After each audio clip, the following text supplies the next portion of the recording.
Paano tayo ngayon yan? Ko alam.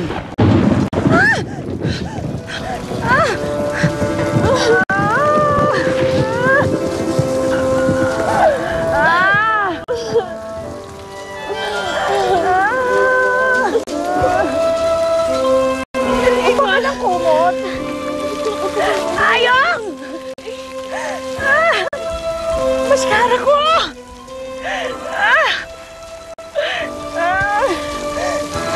Ang damit mo yun. Gusto mo? Masahe? Sige. Sige lang ako na po tuloy.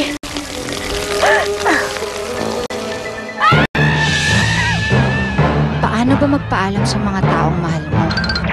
Madaling gawin kung magpapaalam ka lang para gawin ang isang bagay. Mamamalengke lang ako ng ating pananghalian. Bye, Beb. O dahil may lakad ka.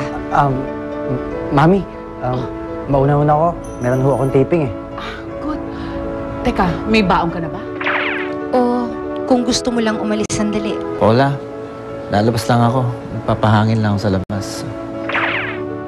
Madaling magpaalam kung alam mong babalik ka. Kung bago matapos ang araw ay uuwi ka. At kung alam mong makakasama mo pa rin sila.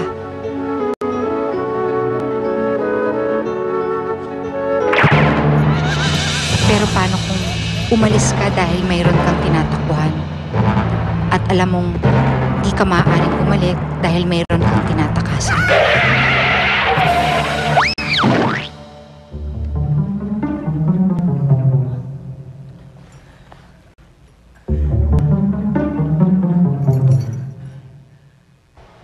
Ito siguro ang pinakamasakit na uri ng pamamaalam.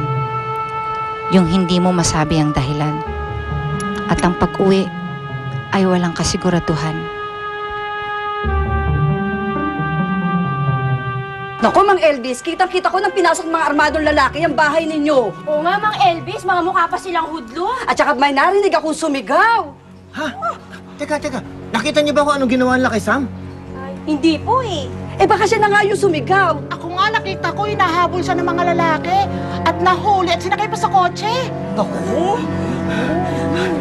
Hindi naman ganyan ang nangyari ah. Eh bakit pa kaya mo? Yun na nakita ko eh. Teka, saan kaya nila dinala si Sam? Ano naman kailangan nila sa kanya?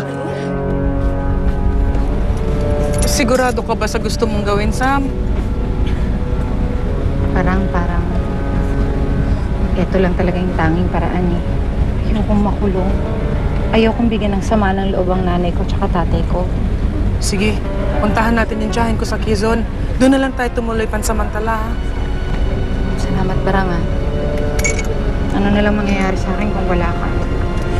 Malamang eh, sa kulungan ka na. Ay, hindi ba? Sa kangkungan. Teka, tinawagan mo ba siya sa cellphone niya?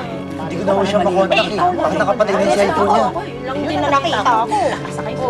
Tumawag na tayo ng pulis! Ng barangay tanod! Ng barangay captain! PNP! Sino ba? NBI! Tumawag na tayo! Ano bang inintay natin? Teka, gusto mo bang tawagan yung pamilya mo para makapagpaalam ka ng maayos? Di na siguro. Mabuti yung hindi na lang nila alam.